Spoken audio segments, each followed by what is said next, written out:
Hola a todos.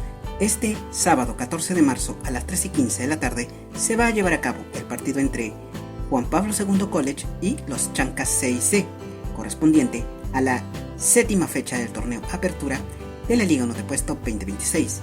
El escenario será en el Complejo Deportivo Juan Pablo II, ubicado en Chongoyape, Lambayeque. Esperemos de que haga un excelente partido y que gane el mejor. Mucha suerte para ambos equipos. Muchas gracias.